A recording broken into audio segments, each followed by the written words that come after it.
Pues buenos días, hermanos. Bueno, os he saludado a todos.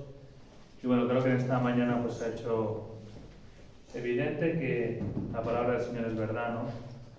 Se ha dicho que mirad qué bueno es ver habitar a los hermanos en armonía, porque allí envía el Señor bendición y vida eterna, ¿no? Y es un gozo ver cuando en algún momento pues podemos venir pues con flaquezas y quizá con un poco cojos, ¿no? Ver como hermanos vienen con paso más firme que nosotros y nos ministran la palabra y realmente nos hacen mirar al Señor, que es lo que realmente le glorifica a Él, pues es una bendición también, ¿no? La última canción también es algo que es una verdad, ¿no? Que cuando somos débiles, pues Él se glorifica en nosotros, ¿no? Así que yo doy gracias al Señor de corazón por todo lo que Él ha permitido en esta mañana. Y ahora pues vamos a seguir con el Evangelio de Juan, donde lo dejamos. Recordad de que la última vez que estuvimos leyendo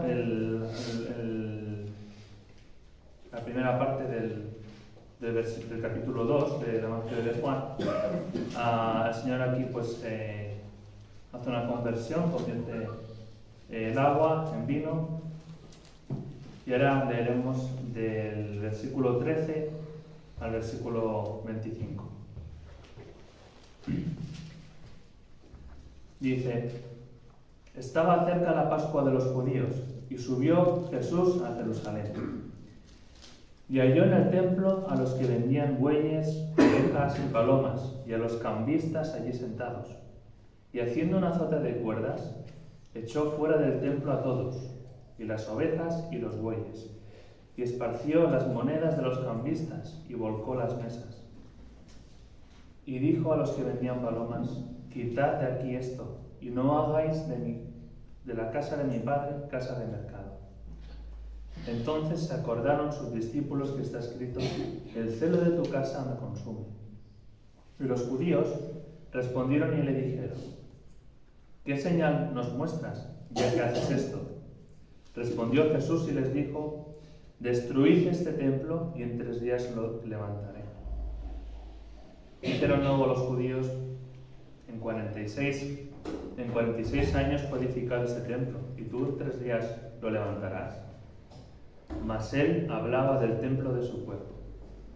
Por tanto, cuando resucitó de entre los muertos, sus discípulos se acordaron que había dicho esto, y creyeron en la Escritura y la palabra que Jesús había dicho. Estando en Jerusalén, en la fiesta de la Pascua, muchos creyeron en su nombre, viendo las señales que hacía. Pero Jesús no se fiaba de ellos, porque conocía a todos y no tenían necesidad de que nadie le diese testimonio del hombre, pues él sabía lo que había en el hombre. Y bueno, como decía al principio, acabamos de ver, vimos hace 2 domingos, el milagro que Jesús hace convirtiendo el agua en vino. Y ahora vemos que en mi Biblia, en esta Biblia que tengo ahora no, pero en otras Biblias, este pasaje que hemos leído, pone Jesús purifica el templo, que creo que pone algo así, ¿no? Y bueno, meditaba en nuestra propia vida, ¿no? El Señor nos ha convertido cuando hemos ido a Él, cuando hemos creído en Él con fe, de que Jesús es el Hijo de Dios. Y una vez que el Señor hace esa conversión en nosotros, Él desea purificarnos, ¿no? Y vemos aquí este orden también, que primero hay un milagro de conversión, y ahora vemos que Jesús pues ya está purificando el templo, ¿no? Y nosotros somos el templo de Dios, así que creo que aquí puede haber este sentido también en esto que acabamos de leer, ¿no? Que una vez somos convertidos, el Señor empieza en nosotros una obra de purificación donde Él nos va revelando las intenciones de nuestro corazón, que podemos pensar que son buenas, pero a veces hay una doble intención. Hay una hermana o hermano, no recuerdo, que ha leído, hemos cantado que el Señor nos librara de los errores ocultos, ¿no? Y realmente sus errores ocultos, al menos para mi propia vida, ¿no? Hay de todo tipo, por supuesto, ¿no? Pero uno de los que me llama más la atención es la intención de mi corazón, ¿no? Realmente el por qué hago las cosas, qué es lo que me motiva, tanto sea en servir al Señor como en buscar una vida pues, de santidad, qué es lo que realmente pues, me motiva a ello, ¿no? Y aquí vemos que el Señor Jesús entra en el templo. Estaba cerca la Pascua de los judíos, era un tiempo en el que el templo y Jerusalén se llenaba de gente de todos lugares. Y allí, pues bueno, habían personas en los atrios, pues que para poder, entre comillas, facilitar lo que el Señor había dicho en su palabra, que era ofrecer sacrificios al Señor, pues se ponían a vender pues, palomas, ovejas, bueyes. Y luego también habían unos cambistas. Estos cambistas básicamente lo que hacían era un cambio de divisas. Realmente venían personas con monedas de otros lugares y entonces estos cambistas pues cambiaban la moneda que ellos traían por una moneda por la que se pudiera comprar allí en Jerusalén. En cualquier caso, lo que yo creo que debemos ver aquí, ¿no? Es que realmente ¿qué había de malo en lo que hacían estos? ¿No? Realmente estaban trayendo ovejas, estaban trayendo bueyes, estaban trayendo palomas, habían otros que venían también a ofrecer este cambio de moneda necesario por otro lado, ¿no? Aparentemente no había nada de malo en esto que hacían, ¿no? Pero lo realmente malo que había aquí, precisamente, era de las cosas santas buscar un beneficio propio. Realmente estas personas, cuando ofrecían esto, no lo ofrecían con un corazón de poder pues, facilitar las cosas, sino que realmente había un deseo de beneficiarse a ellos mismos de una manera económica, ¿no? Realmente se le queda algo bastante pues, lucrativo esto que hacían. Así que vemos esto de ese beneficio económico. Pero pienso que, y creo que tristemente, ¿no? En el mundo en el que vivimos, vemos que hay casos de iglesias, quizá entre comillas, ¿no? que tienen el nombre del Señor por delante, aunque realmente no es así. Pero lo que buscan es eso, ¿no? Realmente buscan un rendimiento económico en lo que hacen y se trata a la iglesia como una empresa, con un objetivo, por lo tanto se buscan estrategias de ver cómo traer pues, más ingresos y qué es lo que más beneficia a esa empresa, ¿no? Entonces realmente ahí tenemos una advertencia de no caer ahí. Pero meditando en este pasaje, creo que hay algo mucho más sutil aquí que debemos aprender, ¿no? Y es que hay muchas maneras de tener un beneficio, no solamente económico, ¿no? Realmente vemos a Ananías y Safira, vemos en Hechos 5, creo que vemos a Bernabé, que había vendido una heredad y le había puesto bueno, vamos a leerla si no nos equivocaremos. Creo que es Hechos 5 o al final del 4 creo que empieza.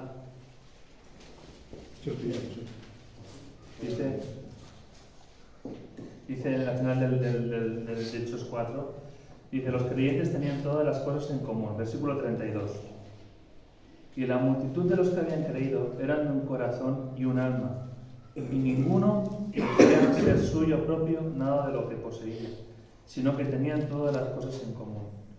Y con gran poder los apóstoles daban testimonio de la resurrección del Señor Jesús, y abundante gracia era sobre todos ellos.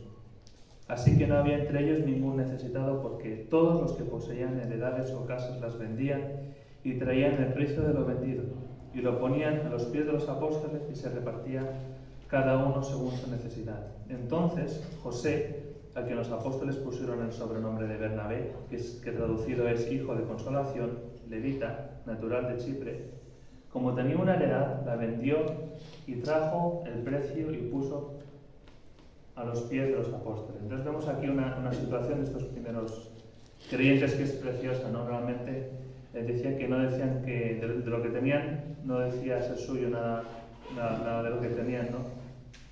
Sino que estaba a servicio del propósito del Señor, y realmente aquí es algo también pues que que debemos ponernos del Señor, ¿no? Y darnos cuenta de que todo es suyo. El Señor nos transfiere la propiedad a nadie de todo lo que Él ha creado, de todo lo que Él pone en nuestras manos. Simplemente debemos ser mayordomos fieles. Pero aquí vemos a Ananías y Zafira que venden también una heredad. Y vemos aquí que al menos que lo que buscaban Ananías y Zafira con esto que hacían no era un beneficio meramente económico, ¿no? Yo creo más bien que aquí estaban movidos por todos estos hermanos que estaban dando todo lo que tenían, que vendían, y dice que traía el precio de lo vendido sin quedarse nada. Ellos entregaban todo, pero vemos que Ananías y Zafira lo hacen por esta corriente, ¿no? Esta corriente que había entre los hermanos. Pues yo no quiero ser menos que ellos, ¿no? Yo también soy bueno como ellos, también quiero hacer estas buenas obras, pero vemos que lo traen al pie de los apóstoles, pero solo traen una parte realmente, ¿no? Y aquí es donde estaba el problema, que realmente esto que hacían, aunque parecía que era algo bueno, pues que bien, ¿no? Poder traer un dinero, ¿no? A los pies de los apóstoles, pero realmente lo que importa aquí es el corazón, el por qué lo hacían. Lo hacían porque los demás lo hacían y porque ellos no querían ser menos. Entonces, vemos aquí esta intención de su corazón, que era sacar un beneficio de verse igual que los demás y no sentirse inferior, ¿no? Ni menos aceptado al Señor, o no sé lo que pensarían realmente, ¿no? Así que todo lo que hagamos que sea realmente para la gloria del Señor, no sea para nuestra gloria, para sacar ningún rendimiento de reputación, ni incluso, pues, si caemos en este error, ¿no? Este grandísimo error de hacer algo para nuestro propio beneficio, realmente estamos robando la gloria al Señor. Aquí dice el Señor que no hagáis quitad aquí esto, no hagáis de casa de mi Padre casa de mercado. Y creo que en otros pasajes dice: habéis convertido la casa de mi Padre en cueva de ladrones, ¿no? Realmente el Señor les llama ladrones porque roban, ¿no? Pero nosotros también podemos en determinado momento, pues, robar la gloria, o intentar robar la gloria a Dios, ¿no? Y creo que es algo muy horrible, ¿no? Así que yo meditaba, ¿por qué hago las cosas? Cuando hago algo, necesito decir, esto lo he hecho yo, esto esto ha sido porque lo he hecho yo, ¿no? Entonces realmente estoy buscando mi propio beneficio. Y también una señal de que estamos buscando el beneficio propio es cuando nos ponemos a menudo como ejemplo de las cosas, ¿no? Porque es que yo hago esto, tú también tienes que hacerlo, porque yo hago esto. Y realmente lo que estamos buscando no es el crecimiento del hermano, sino es más bien el ser ensalzado Dios, ¿no? El ponerlo continuamente como ejemplo. Sé que es muy sutil, ¿no? Pero creo que, y la palabra nos lo dice, ¿no? Que nuestra carne va a querer constantemente ser exaltada, y va a ser constantemente. Cuando digo esto, quiero decir de que no es algo que vayamos a aprender y yo lo tengo aprendido, nunca más voy a caer en eso, sino que la tendencia de nuestra carne y de nuestra vieja naturaleza es ser orgullosos, es pues, hacer ver, ¿no? Que cosas buenas hay en nosotros, y yo me veía, pues, confrontado con esta realidad, ¿no? ¿Por qué sirvo al Señor? Realmente que si busco un beneficio para mí mismo, ¿no? Y también meditaba que en el poquísimo que llevamos leído del Evangelio de Juan, vemos que hay dos tipos de personas, dos tipos de personas que realmente son enemigos de Jesús, ¿no? Por un lado vemos los fariseos, que eran personas que por lo que hacían, por seguir la religión, por seguir los mandamientos de Moisés, sin reconocer que quien tenían delante era el Hijo de Dios, pues eran enemigos de Jesús, ¿no? Y ahora aquí vemos también otra clase de enemigos, que eran aquellos que buscaban un beneficio de lo que hacían. Así que es algo para que el Señor, pues, nos pueda alumbrar nuestro corazón y Él nos pueda escudriñar las intenciones que hay en nuestro corazón, para que todo lo que hagamos sea para para la gloria del Señor, ¿no? Y un poco relacionado con lo que veíamos el otro domingo en cuanto a las bodas de Caná, ¿no? Y ver que el Señor Jesús estaba allí, que es invitado y va a una boda y va a disfrutar de ese enlace de matrimonio, porque sabemos que todo lo que el Señor ha hecho es bueno, y disfrutar de las cosas que el Señor ha hecho, ya sea que comamos, que bebamos, todas las cosas las ha hecho el Señor y podemos disfrutar de ello para su gloria, ¿no? Y veíamos que no necesariamente el disfrutar de las cosas que ha hecho el Señor es satisfacer los deseos de la carne, ¿no? Siempre que lo que hagamos obviamente no sea pecaminoso, pero que lo hagamos con acción de gracias, como nos dice en una carta, no recuerdo dónde, y que lo hagamos para su gloria. Entonces, puede glorificar más al Señor que en algo sencillo en nuestra vida estemos disfrutando de eso, sabiendo que ha sido el Señor el que nos lo da y que Él ha creado eso, que realmente hacer algo que aparentemente era bueno, que era para cumplir el mandamiento, pero que realmente la intención del corazón era el propio beneficio. Así que esta es la primera enseñanza que el Señor me hablaba en este pasaje. Y luego también hay algo que también me hacía meditar y que, bueno, hace tiempo también pues me daba cuenta de lo importante que es para el Señor y la cantidad de pasajes que tenemos en la Escritura que en los Salmos, en otros lugares, que nos hablan por amor de tu nombre, perdóname, por amor de tu nombre, esto o lo otro, ¿no? Y que eso para el Señor es muy importante. Él realmente es, cuando alguien representa el nombre del Señor o dice que representa el nombre del Señor, realmente el Señor no se va a quedar de brazos cruzados cuando con la bandera del Señor pues hacemos algo que no le glorifica y no le honra, porque estamos actuando y diciendo cosas que realmente no están en su palabra, ¿no? Y vemos aquí que el Señor Jesús, cuando ve esto que están haciendo en la casa de su Padre, vemos cómo reacciona, ¿no? Tira las mesas y les dice que dejen de hacer esto que estaban haciendo, ¿no? Dice que echó fuera del templo a todos, ¿no? Y yo meditaba que, en primer lugar, Jesús todo lo que hizo es perfecto, realmente. Jesús no actuó en ningún momento de su vida por un golpe de ira, que como nosotros nos puede pasar, ¿no? Que vemos algo que no nos gusta y actuamos desmesuradamente. Aquí todo lo que el Señor Jesús fue perfecto, realmente no fue una reacción, digamos, que no pudo controlar para nada, ¿no? Él hizo esto como algo perfecto de su carácter, de cómo Él es, porque Él era Dios, ¿no? Entonces, esto que hizo lo hizo a la vista de todos. Realmente no fue algo que hizo en secreto y cogió a los cambistas y a un lado y a los que vendían, oye, mira, os tengo que explicar de que esto es mejor que no lo hagáis, sino que de alguna manera lo hace a la vista de todos, ¿no? Y los discípulos dicen que se acordaron, ¿no? Lo que dice este versículo, que el celo de tu casa me consume. Así que a nosotros mismos, como iglesia del Señor, somos sus embajadores. Y realmente que nuestro objetivo principal sea honrar el nombre del Señor en todo lo que hagamos, ¿no? Y que no seamos unos embajadores malos que damos a conocer al mundo un Dios como no lo es realmente, porque el Señor ahí pues no se va a quedar de brazos cruzados, incluso va a hacer cosas que van a ser visibles, ¿no? Porque Él detesta que personas que lleven el nombre del Señor por bandera y que luego hagan cosas que no están de acuerdo con lo que Él dice, ¿no? Dice, hay un versículo que dice, es tiempo de que el juicio empiece por la casa de Dios. Y yo creo que ese es el motivo, ¿no? Que el diablo quiere que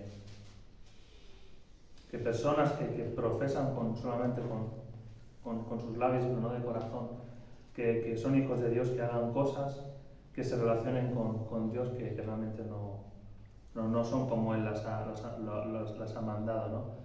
Así que me llamaba la atención, ¿no? En este contexto de que había tantísima gente en el templo, que el Señor actúa a la vista de todos y pone orden en este sentido. Que seamos conscientes de que todo lo que hacemos, ya sea en nuestros trabajos, en los colegios, con nuestros familiares cercanos, pero también en este pueblo, pues en Masqueza, ¿no? De que todo lo que hagamos realmente sea como embajadores, ¿no? del reino de los cielos y conscientes de que la gente nos ve, que los familiares nos ven y que el Señor le preocupa mucho eso, ¿no? Lo que es el que podamos honrar su nombre en todo lo que hacemos de cara a los demás. Así que esto es lo que también meditaba, ¿no? Lo que le importa al Señor, ¿no? Y el dar buen testimonio de Él.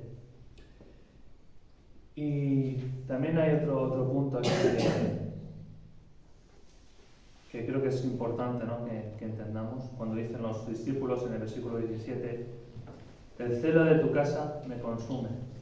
Y creo que a veces podemos justificar nuestra pérdida de papeles con este celo que habla aquí el Señor, ¿no? A veces podemos tener una reacción pues con algo que seguramente no es correcto delante del Señor y reaccionamos de una manera pues impulsiva, sin amor y realmente pues no buscando restaurar a ese hermano y que el Señor nos use para encaminarlo en el camino del Señor, sino que saltamos, nos decimos, pero ¿te das cuenta que esto no está bien y tal? Y luego pues yo lo he hecho, podemos ser capaces de decirle a esa persona, ya sea nuestro hijo, sea un hermano, una hermana, decirle, perdona, que es que tengo tanto celo por el Señor. Y creo que es un error muy grande. El Señor Jesús aquí no actuó por un arranque de que le dio tanta rabia que cogió y hizo lo que hizo, sino que realmente era muy correcto lo que hacía. Entonces, cuando nosotros decimos que actuamos por el celo del Señor, pero en ese actuar no se manifiesta cómo es Dios, la manera que Él actúa, no nos justifiquemos que actuación lo hemos hecho por el celo del Señor, porque creo yo que estaremos errando bastante. Eso no quiere decir que no nos airemos en un momento pues de que realmente, pero con el deseo de zarandear a esa persona y llevarlo al Señor y como Él quiere. Pero si nos excedemos en esa reacción que tenemos hacia esa persona y hemos metido un montón de cosas que no vienen del Señor, ahí no nos ha llevado al celo del Señor, ha sido otra cosa, ¿no? Así que debemos ser celosos por las cosas del Señor, debemos ser celosos por su casa, por supuesto que sí, pero que no justifiquemos pues acciones en las que hemos perdido los papeles, ¿no? Como decimos muchas veces, porque ahí realmente lo único que nos queda es pedir perdón y pedir al Señor sabiduría para ver cómo podemos pues ayudar al hermano a poderle exhortar en amor y para poderle pues orar sobre todo por él para que sea redarguido de ese pecado o de ese error que está cometiendo en su vida, ¿no? Y me gustaría leer el Salmo 69. Por aquí vemos en cuanto a lo que hablábamos, ¿no? de la importancia de buscar que el nombre del Señor sea honrado, ¿no? Como se merece. Hay algo aquí que me llamó mucho la atención. Es un salmo de David y dice así: aquí el salmista está angustiado y dice: sálvame, oh Dios, porque las aguas han entrado hasta el alma. Estoy hundido en cieno profundo donde no puedo hacer pie. He venido a abismos de aguas y la corriente me ha anegado. Cansado estoy de llamar, mi garganta se ha enronquecido. Han desfallecido mis ojos esperando a mi Dios. Se han aumentado más que los cabellos de mi cabeza los que me aborrecen sin causa. Se han hecho poderosos mis enemigos, los que me destruyen sin tener por qué. ¿Y he de pagar lo que no robé? Dios, tú conoces mi insensatez y mis pecados no te son ocultos. Entonces, en primer lugar, vemos estos versículos como David se presenta al Señor, pues con esta angustia, como muchas veces digo, creo que que es bueno cuando leemos los salmos, estos salmos de que el salmista expresa al Señor su angustia, de ver cómo nos podemos dirigir al Señor, ¿no? Que realmente creo que a veces buscamos una manera correcta de dirigirnos al Señor sin tener en cuenta de que Él conoce nuestro corazón y que podemos clamar a Él con las palabras que tengamos, pero me gustaba mucho en el versículo 5 que dice: Dios, tú conoces mi insensatez, mis pecados no te son ocultos. Realmente esto que hace a David en esta situación que está en angustia, vemos también que hay humildad, ¿no? Realmente no echa la culpa a las circunstancias, no echa la culpa no es una queja, digamos, reclamando, ¿no? No tengo derecho a estar así, sino que vemos que hay humildad en su corazón, ¿no? Dios, tú conoces mi insensatez. Pero fijaros lo que dice el 6, que es algo que para mí es algo importantísimo. Dice: no sean avergonzados por causa mía los que en ti confían, oh Jehová de los ejércitos. No sean confundidos por mí los que te buscan, oh Dios de Israel. Aquí David vemos que en esa situación que estaba de angustia, que sabiendo que él era un insensato y que habían pecados porque para él son ocultos, pero para Dios no. Lo que le preocupa es que por su causa no sean avergonzados sus hermanos, ¿no? Ni sean confundidos los que te buscan, ¿no? Entonces aquí veo que a pesar de esta situación que pasaba David, veo la carga que tenía, porque por su culpa los demás no sufrieran daño de alguna manera, ¿no? Y nos sigue diciendo en el versículo, sigamos desde el 7 hasta el 9, dice: porque por amor de ti he sufrido afrenta, confusión ha cubierto mi rostro, extraño he sido para mis hermanos y desconocido para los hijos de mi madre. Y aquí es donde dice: porque me consumió el celo de tu casa. Así que vemos que este celo que tenía David por la casa de Dios, pues lo hace, pero en una actitud de humillación, reconociendo su estado, su insensatez, y que habían pecados que para el Señor no le eran ocultos, ¿no?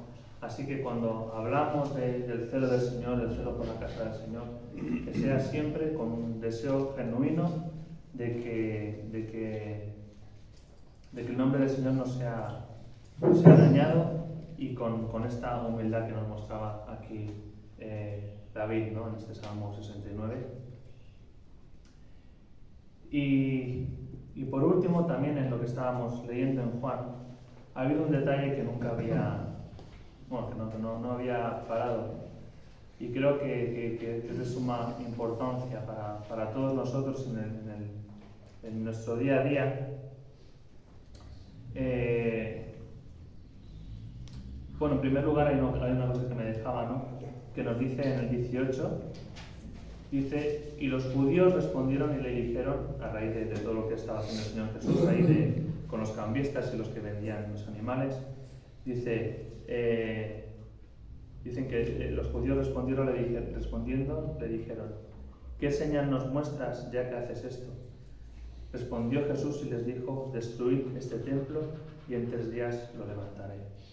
Y es bueno, ¿no?, esto que dice el Señor, porque de aquella no lo entendieron, porque dicen los judíos que no entendían lo que decía, porque lo comparaban con los 46 años que se habían necesitado para edificar el templo, y además veremos más adelante que los discípulos tampoco lo entendieron en ese momento, ¿no? Pero vemos aquí que los judíos estaban centrados en su templo, y cuando el Señor Jesús dice destruir este templo, él sabía que le iban a destruir, porque cuando hablaba del templo se refería a él mismo, ¿no? Así que a la pregunta de que con qué autoridad hacía esto el Señor Jesús, el Señor le responde con la misma autoridad con la que yo me levantaré de los muertos. Así que el Señor aquí lo que les está diciendo, que también Él tenía autoridad sobre la muerte, como iba a demostrar cuando Él resucitara, ¿no? Así que es algo también que nos podemos gozar que nuestro Señor Jesús pues tiene autoridad sobre la muerte, y una vez con autoridad sobre la muerte pues tiene autoridad, y nuestro Dios es todopoderoso, ¿no? Así que es un detalle también que me gozaba, pero sobre todo lo que os decía antes, ¿no? Algo que no había caído nunca. Fijaros en el 17, que nos dice: entonces se acordaron sus discípulos que está escrito, el celo de tu casa me consume. Y luego vemos también en el 22, dice: por tanto, cuando resucitó de entre los muertos, sus discípulos se acordaron que había dicho esto y creyeron la escritura y la palabra que Jesús había dicho. Así que vemos aquí los discípulos que antes de que sucediera esto, ellos ya conocían la palabra. Ellos conocían el Salmo 69 y al ver lo que Jesús estaba haciendo, se acordaron de esto, ¿no? Y luego vemos que esto que dijo el Señor Jesús de destruir este templo y en 3 días lo levantaré, ellos escucharon esta palabra del Señor Jesús, no la entendieron, pero cuando Él resucitó de entre los muertos, dice que se acordaron de aquello que habían recibido del Señor, ¿no? Y una vez más vemos la importancia de conocer la palabra del Señor, ¿no? Realmente estos discípulos, cuando vieron al Señor Jesús haciendo eso, supieron al instante que lo que Jesús estaba haciendo ahí era por causa del celo por la casa de su Padre. Si no hubieran conocido la palabra del Señor, pues quizás se hubieran confundido y no hubieran entendido lo que estaba pasando ahí, pero ellos se acordaron de este versículo. Y por el hecho de escuchar a Jesús decir estas palabras, cuando Él resucitó, también se acordaron de la palabra del Señor, ¿no?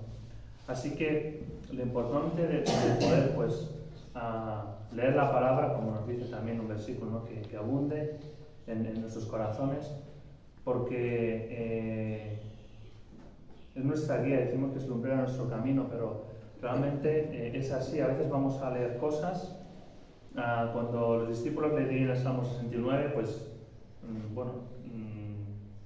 no les habló tan directamente. Cuando llegó a esta situación en la que vieron que Jesús hacía esto, ¿no? Y en nuestra vida, pues qué bueno es pues conocer la palabra para que en cualquier situación en la que nos encontremos, que sepamos qué dice la palabra del Señor, ¿no? En el momento que la hayamos leído, quizá pues no hemos acabado de ver todo su significado, pero puede llegar un momento en el que el Señor nos toma de eso que en un momento nos ha enseñado, pero nos muestra cómo aplicarlo en nuestra vida.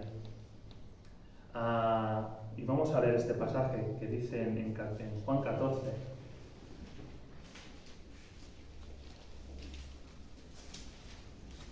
Fijaros lo que dice aquí el Señor en el versículo 25. Está el Señor Jesús hablando, Juan 14, versículo 25.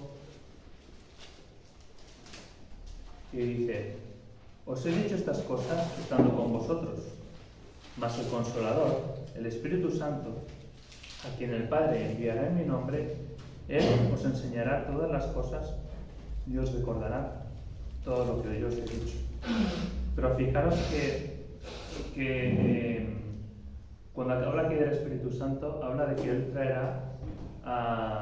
nos enseñará las cosas que el Señor Jesús ya les había dicho. Realmente entonces tenemos la palabra del Señor, que tenemos que leerla, tenemos que escucharla, es lo mismo, ¿no? Y que es en ese conocimiento de la palabra y escuchar al Señor a través de su palabra, que el Espíritu nos recuerda todo lo que Él nos ha dicho, ¿no? Realmente el Espíritu nos puede traer un pasaje que no conocemos. Es la medida que conocemos su palabra, pues que Él nos la va a traer, ¿no? Y ¿sabes? También ahí tenemos que ver su misericordia y su fidelidad con nosotros, ¿no? Que Él en toda circunstancia pues nos trae su palabra. Y también me acordaba del pasaje cuando los pastores van a ver al Señor Jesús recién nacido y explican a María lo que les había sucedido en el campo con los ángeles y lo que el Señor les había dicho. Dice que María escuchaba todas aquellas cosas, las atesoraba y las meditaba en su corazón, ¿no? Entonces, qué necesario es, y en el mundo que vivimos y en la sociedad en la que vivimos cada vez es más difícil de coger las cosas que escuchamos en la palabra y meditarlas. Realmente el meditar la palabra se necesita tiempo, no hay otra manera, no hay otra manera realmente. No hay una fórmula express, creo yo, para bueno, yo de esto lo medito y me voy a otra cosa, ¿no? Realmente, si la palabra de Dios mora en abundancia en nosotros, Él nos la va a traer en cualquier momento de nuestra vida. Al final, nuestro día a día está lleno de decisiones que tenemos de tomar, algunas pequeñas, algunas grandes, y podemos confundirnos, ¿no? Y voy a comprar pan y Señor, ¿y qué es tu voluntad? ¿Qué pan compro? Realmente no es eso. El tema es vivir con abundancia de la palabra del Señor en nuestros corazones. De esa manera estamos, no sé, es como si camináramos al lado de Él, escuchándole constantemente, porque es lo que hemos atesorado, y es en ese contexto en el que, habiendo abundancia de la palabra de Dios en nuestros corazones, pues podemos vivir en libertad, ¿no? Porque vivimos atentos a lo que el Espíritu nos quiere decir, ¿no? Muchas veces, pues, quizá, pues, contamos más con el Señor cuando tenemos que tomar decisiones que pensamos que son más trascendentales para nuestra vida. Entonces, vamos al Señor de una manera puntual, ¿no? Cuando tengo que tomar una gran decisión o algo que yo considero que es una gran decisión, pues entonces le pido al Señor y oro por eso y me centro mucho en eso y dejo de lado mi relación con Él. Parece que y quiero que no se me malentienda, ¿no? Pero que debemos orar al Señor, por supuesto, para pedir su voluntad en todo lo que hacemos, pero si nuestra relación con el Señor se limita solamente a buscarle en momentos cruciales de nuestra vida y no hay conocimiento de su palabra, pues creo que podemos errar en nuestra búsqueda de su voluntad, ¿no? Las pequeñas decisiones también que tomamos en nuestra vida también son importantes, ¿no? Entonces podemos pensar, bueno, yo hago esto porque tengo tranquilidad, o tomo esta decisión porque creo que es lo mejor, y si en mi corazón hay muy poco conocimiento de la palabra y sobre todo muy poca comunión con el Señor, pues esa seguridad y esa paz pues quizá no vengan realmente del Señor, sino que es algo que yo me he convencido a mí mismo de que creo que eso es lo mejor para mí. Y a lo mejor en su palabra, por conociéndola, el Señor te trae un versículo y te dice, mira, esto no es lo mejor por este motivo, ¿no? Entonces creo que ahí es algo que debemos, pues, bueno, están las disciplinas espirituales, ¿no? Creo que es algo que quizás es una palabra medio nueva para muchos de nosotros, ¿no? Pero creo que es necesario que de alguna manera pues busquemos como nutrirnos de la palabra, ¿no? Nos dice también, vamos a repasar algunos versículos donde nos habla de la importancia de la palabra. Vamos a Colosenses 3.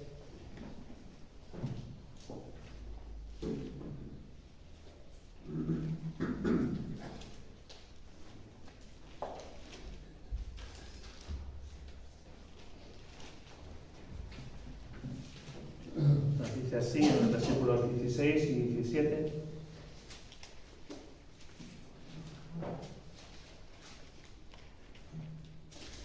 Dice, la palabra de Cristo muere en abundancia en vosotros, y enseñándoos y exhortándoos unos a otros en toda sabiduría, cantando con gracia en vuestros corazones al Señor con salmos e himnos y cánticos espirituales. Y todo lo que hacéis, sea de palabra o de hecho, hacedlo todo en el nombre del Señor Jesús, dando gracias al Padre por medio de Él. Entonces vemos que aquí hay una relación entre que la palabra de Cristo muere en abundancia en nosotros, con enseñarnos, con exhortarnos, pero también con lo que hacemos. Porque en el versículo 7 empieza con un y todo lo que hacéis, relacionándolo con lo anterior, ¿no? Así que este morar, la palabra de Cristo en abundancia en nosotros, va a impactar a nuestra vida, va a impactar en lo que hacemos ya sea de palabra o de hecho en lo que decimos y en lo que hacemos, ¿no? Y siempre, como hemos visto últimamente, ¿no?, dando gracias a Dios, el Padre, por medio de él. Así que es así de sencillo, ¿no? No podemos... que si realmente queremos la dirección del Señor para nuestra vida, pues que no subestimemos la palabra del Señor, porque además que nos lo dice, ¿no?, que mora en abundancia en nosotros. Nos dice también en Efesios 5, que el domingo pasado por la tarde o más atrás también había un hermano que lo leía.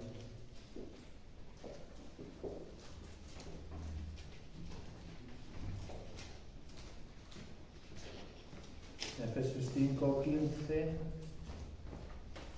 también nos habla aquí de nuestro andar, ¿no? Nos dice, mirad pues, en el capítulo 5, versículo 15, mirad pues con diligencia cómo andéis, no como necios, sino como sabios, aprovechando bien el tiempo, porque los días son malos. Por tanto, no seáis insensatos, sino entendidos de cuál sea la voluntad del Señor. No os embriaguéis con vino, en lo cual hay disolución, antes bien sed llenos del Espíritu, hablando entre vosotros con salmos, con himnos y cánticos espirituales, cantando y alabando al Señor en vuestros corazones, dando siempre gracias a Dios por todo, al Dios y Padre, en nombre de nuestro Señor Jesucristo. Así que vemos aquí también que hay una relación entre saber cuál es la voluntad del Señor, la exhortación a no ser insensatos, y en este contexto de cuál sea la voluntad del Señor, se habla de hablando entre vosotros con salmos, con himnos y cánticos espirituales, ¿no? Que no deja de ser un conocimiento también de la palabra del Señor, ¿no? Es un texto bastante parecido al que acabamos de leer en Colosenses, ¿no? Además, cuando nos dice aquí, sed llenos del Espíritu, y luego nos dice el cómo, ¿no? ¿Cómo vamos a ser llenos del Espíritu? Nos dice, hablando entre vosotros con salmos, con cánticos e himnos espirituales, ¿no? Y pienso, ¿no?, que también el leer la palabra de Dios y conocerle a Él y conocer, pues, bueno, en esta mañana pues hemos podido renovarnos en conocer su amor, su gracia, un poquito más, ¿no? Como nos dice también en Efesios 3:18, creo que es, no, en Efesios 3:18, sí, que nos dice, no seáis plenamente capaces de comprender con todos los santos cuál sea la anchura, la longitud y la profundidad y la altura, y de conocer el amor de Cristo. Realmente es algo hermoso, ¿no?, que tenemos ahí. Y la palabra del Señor, cuando la leemos, el Espíritu la usa para transformar nuestros corazones, realmente, ¿no? Porque conocemos cómo es Dios, conocemos su carácter, conocemos qué es lo que desea hacer en nuestras vidas. Y en contrapartida, si no somos influenciados por la palabra de Dios y no experimentamos esa transformación que el Señor pues hace en nosotros, porque realmente no hemos llegado a ninguna meta en ese sentido, el Señor todavía va a tener que obrar, ¿no? Y que no erremos. Bueno, lo gordo el Señor ya lo ha hecho en mi vida, ahora solo tiene que, a unos flecos, yo creo que no caigamos en esa soberbia, ¿no? El Señor todavía puede obrar cosas grandes que nosotros no estamos viendo, pero que realmente sigámosle buscando, ¿no? Pero si no somos influenciados por la palabra, vamos a ser influenciados por el mundo. Realmente yo creo que es así, ¿no? Vamos a Romanos 12.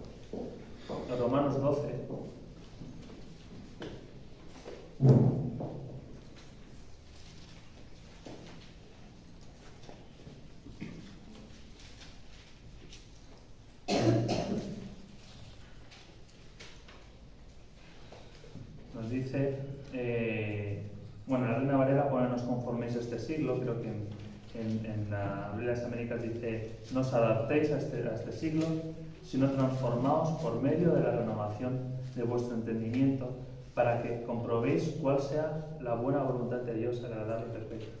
Así que vemos de nuevo aquí una relación entre conocer la voluntad de Dios y por qué somos influenciados.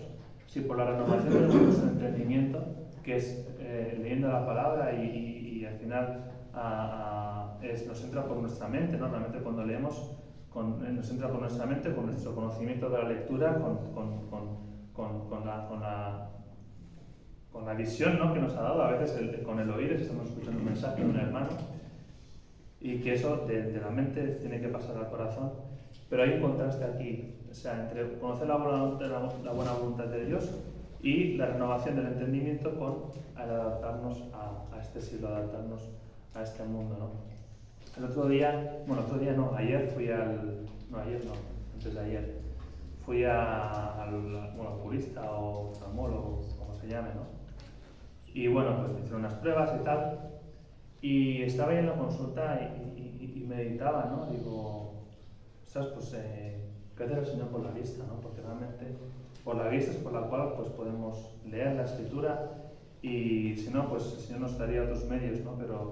Pero le daba gracias al Señor por haberme dado la vista para poder leer la Escritura, y me acordaba de nuestro hermano Juan Sánchez, ¿no?, que ya está con el Señor, aquel día que nos compartió, ¿no?, pues lo agradecido que estaba de corazón de haber podido aprender a leer para poder leer la palabra, ¿no?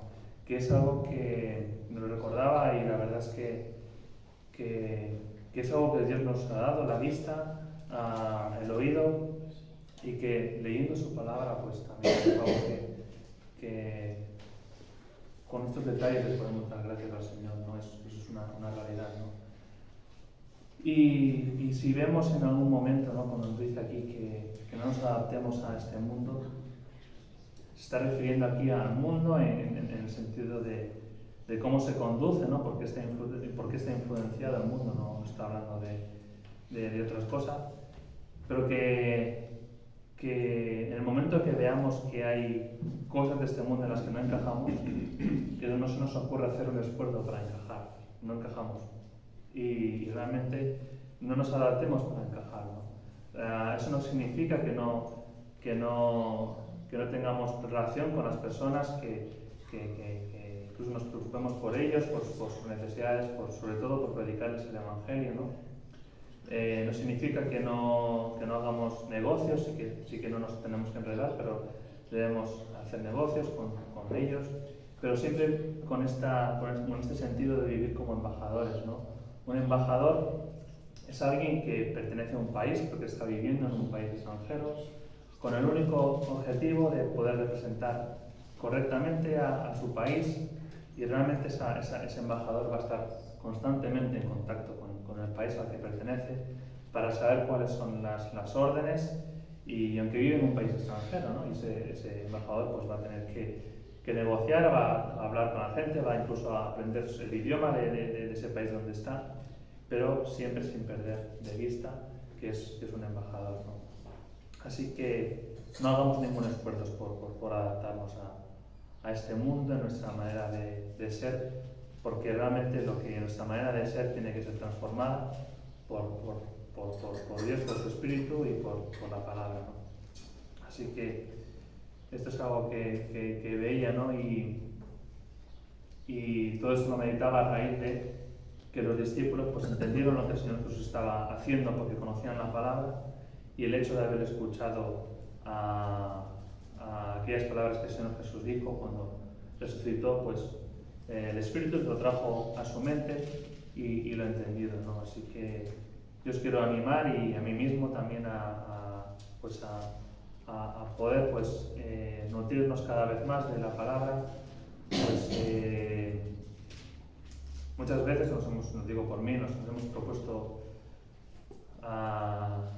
pues cosas con mi esposa, a lo mejor de tener un tiempo tal día tal, y pues muchas veces pues, se diluye el tema, ¿no? Pero es que no le echo la culpa al diablo, ¿no? Solamente, pero es verdad de que vivimos una vida muy ajetreada, y conviene que busquemos y de manera pues intencional pues a ver qué día nos va mejor. Mira, este día pues es más complicado por mi trabajo, no sé, y que de una manera organizada, que no religiosa, pues podemos buscar el poder leer juntos la Escritura y tener tiempos de oración. Es algo que va... Al final es un tema de fe también, ¿no? Hemos visto como en lo que leímos antes en el capítulo 12, Vemos a aquellos siervos que llenan las tinajas de agua con fe porque es lo que el Señor había pedido, sin pensar demasiado en los resultados de porque el Señor lo pedía. Pero si hemos leído todo esto que hemos leído aquí en Romanos, en Efesios, en Colosenses, que tengamos fe en que la palabra de Dios pues, va a transformar, que el Espíritu a través de la palabra de Dios va a transformar nuestra conducta y a través en este proceso que vamos a comprobar cuál es la buena voluntad de Dios, ¿no? y ahí también que podamos ejercer fe. Así que esto es lo que os quería compartir, pues con mi torpeza y como alguien muy necesitado de todo lo que habéis acabado de escuchar y ver eso, ¿no? Que un poco resumiendo, que el Señor pues nos convierte, pero luego hay un proceso que se acaba hasta que Él venga a buscarnos de nuevo. Es un proceso de transformación, de purificación, donde, al menos por mi caso, lo que más le pido al Señor que me haga conocer cuáles son las intenciones de mi corazón en todo lo que hago. Que podamos gozarnos en que también, como hemos leído, que Jesús tiene autoridad sobre la muerte y que a partir de ahí pues tenemos esa confianza de que además Él es, como hemos leído mucho esta mañana, ¿no? Que Él está intercediendo por nosotros y también pues que la palabra de Dios abunde en nuestros corazones, ¿no? También el hecho de que la palabra de Dios abunde en nuestros corazones creo que también nos va a ayudar a tener una perspectiva divina de lo que está sucediendo a nuestro alrededor, como les pasó a los discípulos, ¿no?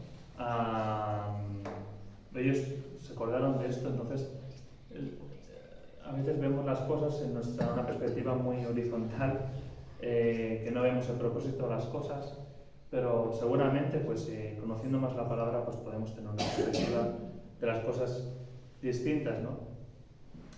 También vemos que hemos leído que el Señor Jesús nos dice que el Consolador nos recordará todo lo que Él nos ha hecho.